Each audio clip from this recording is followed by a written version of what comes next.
Cina mengusung harus menang melawan Indonesia, sebab kalau tidak menang melawan Indonesia, Cina harus tersingkir dari kualifikasi Piala Dunia ini.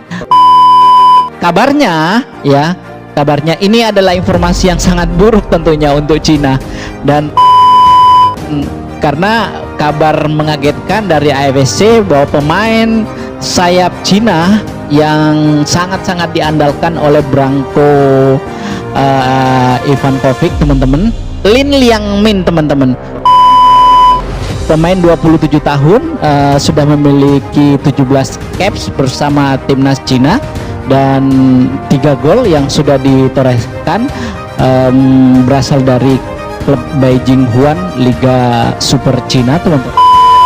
Dan tentu kehilangan Lin Liangmin ini adalah pukulan telak untuk para penggawa timnas Cina, teman-teman ya. Nah, Lin Liangmin ini, teman-teman, di kartu merah pada saat melawan Arab Saudi beberapa bulan yang lalu karena sempat menendang kepala pemain Arab Saudi.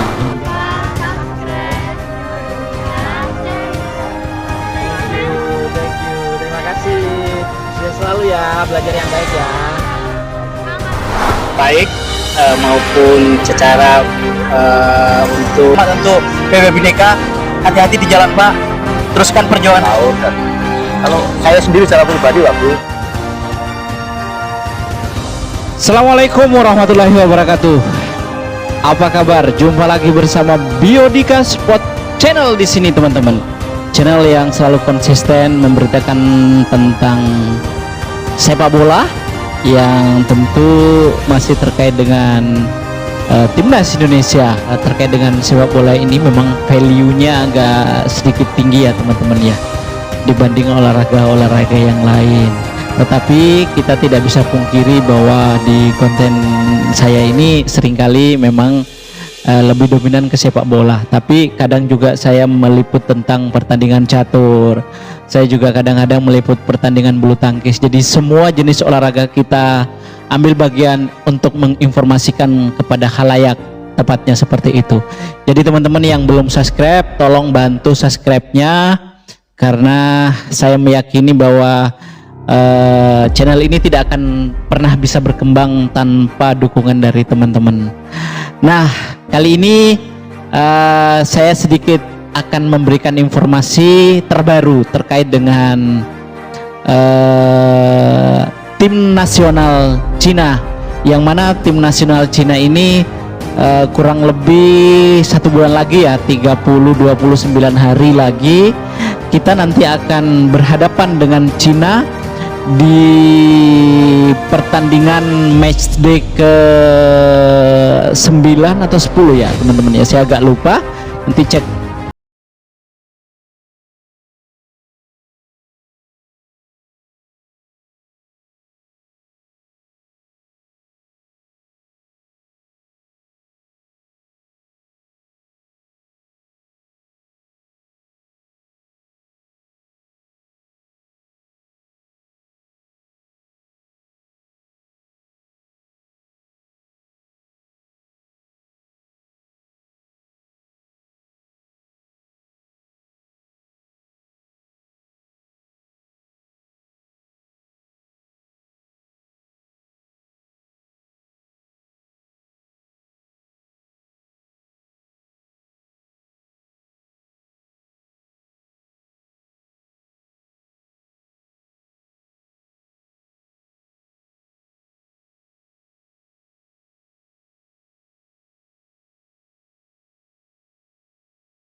Peluangnya mungkin boleh dikatakan lebih beruntung daripada Cina karena berada di peringkat 4. begitu di bawah Arab Saudi begitu.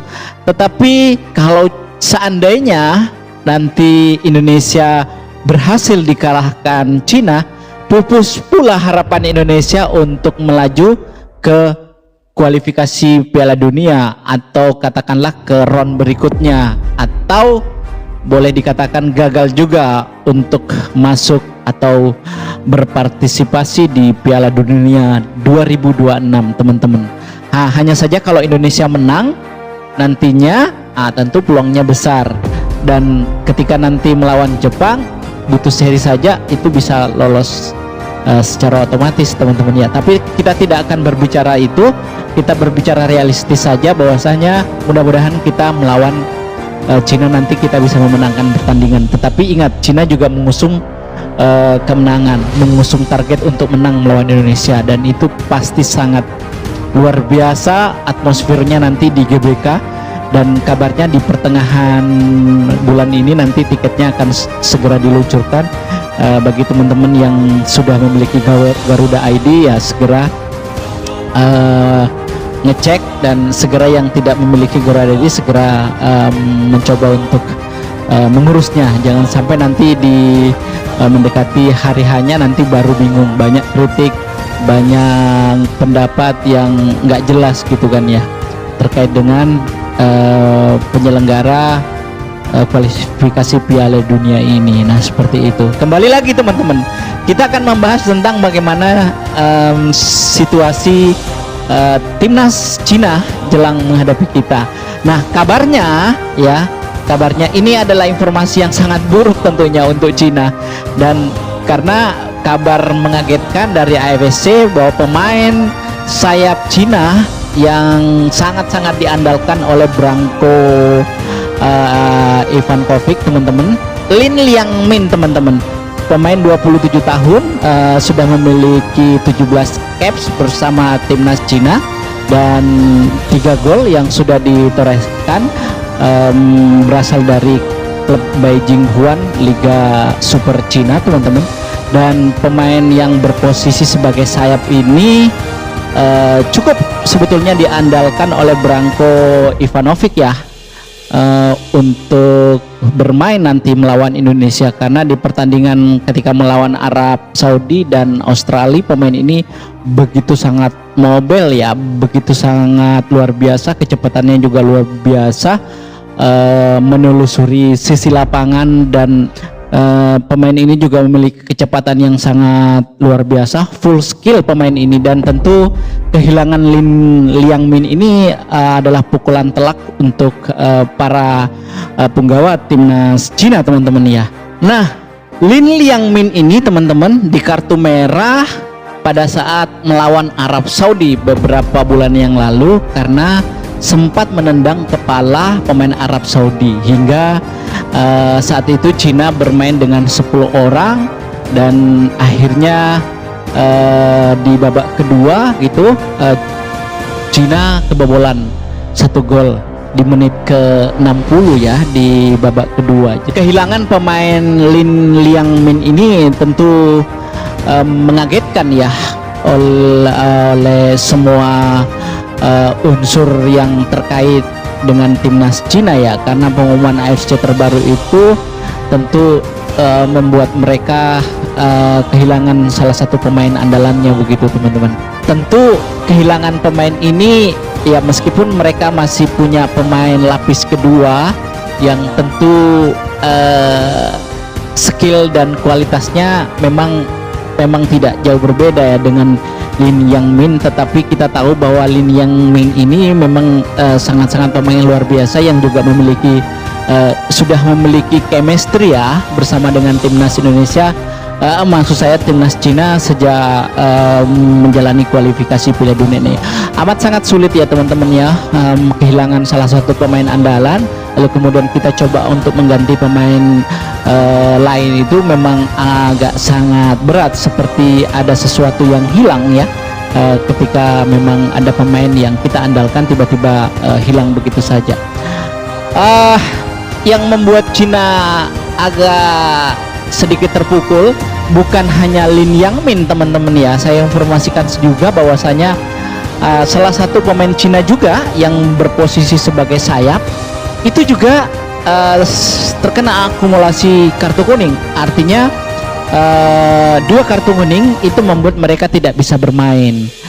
Siapa dia? Dia adalah Si Wenen, 24 tahun teman-teman. Dia berasal dari klub Shandong Taishang, Liga Super juga.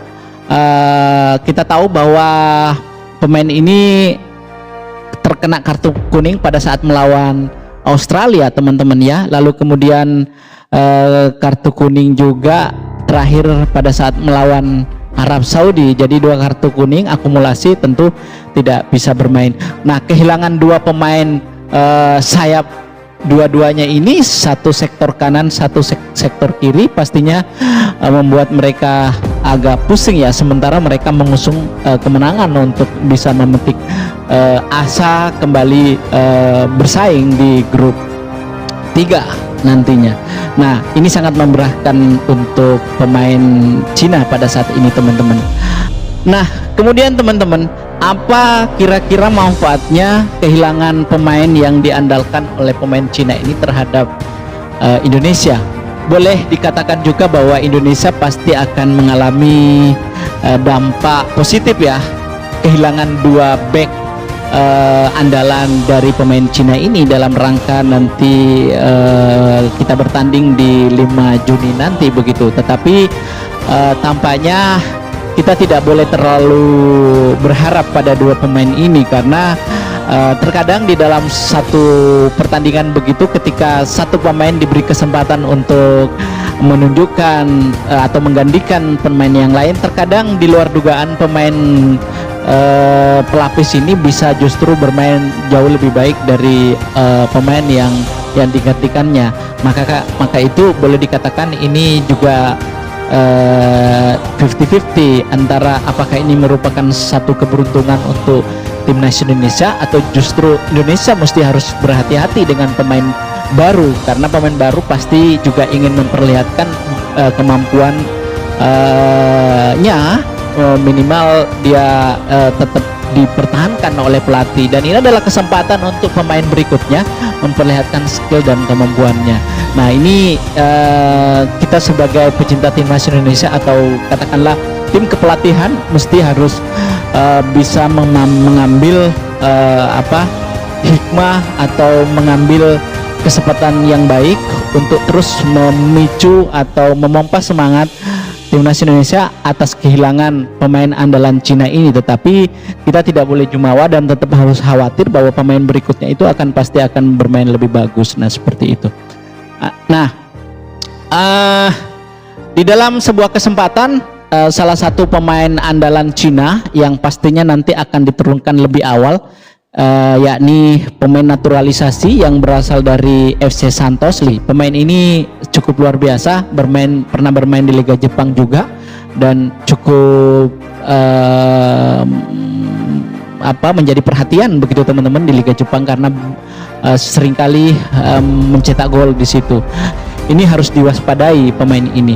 Jadi Cina masih mengandalkan lini serang yang sangat luar biasa. Ada Sang Heung-min yang tidak tergantikan, ada Serginho juga, lalu kemudian Wei Xinghao juga ada di situ, lalu gelandangnya juga ada So Young-jin, ini juga sangat luar biasa pemain ini. Jadi meskipun demikian, bahwasanya Cina masih memiliki pemain-pemain yang cukup bisa diandalkan untuk memporak-porandakan pertahanan timnas Indonesia yang nantinya akan dijaga oleh J.I. Kemudian Justin Hubner, Rizky Ridho. Di sayap pastinya ada Kevin Dix yang kabarnya juga sudah sedikit mengalami kondisi yang baik, meskipun secara keseluruhan itu belum tahu apakah nanti dia akan bisa dimainkan 100% atau tidak. Lalu kemudian Kelvin Verdong, kabarnya Kelvin Verdong ini juga sudah siap. Nah, kehilangan 2 pemain sayap Cina ini tentu memudahkan untuk Kevin Dix dan Kelvin Verdong nantinya mengawal atau mengantisipasi lini sayap Cina pastinya. Mudah-mudahan pemain pengganti tidak sebaik 2 pemain yang hilang itu teman-teman ya. Nah, seperti itu.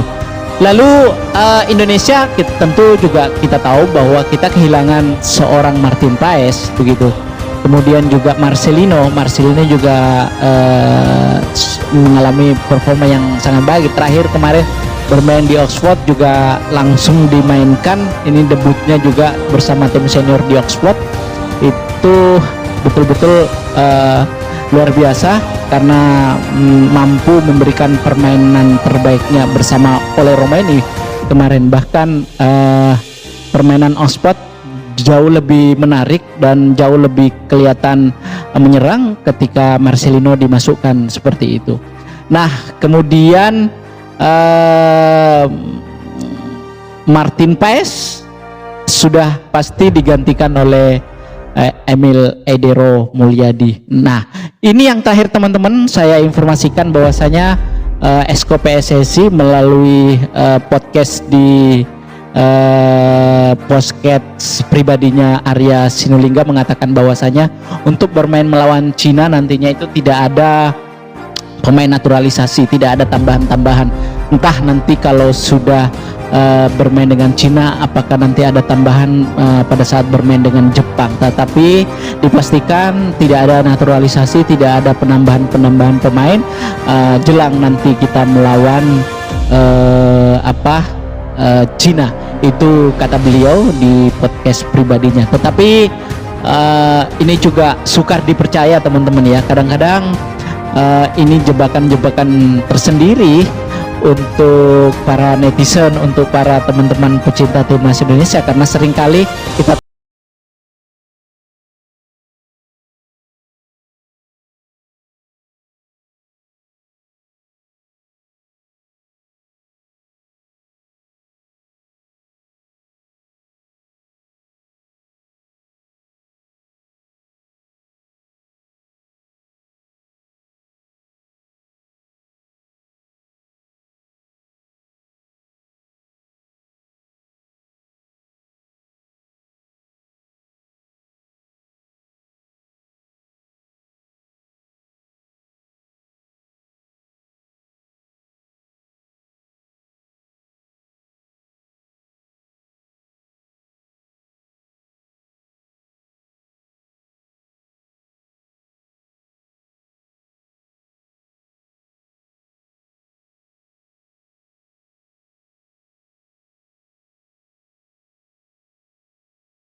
dan terima kasih. Assalamualaikum warahmatullahi wabarakatuh.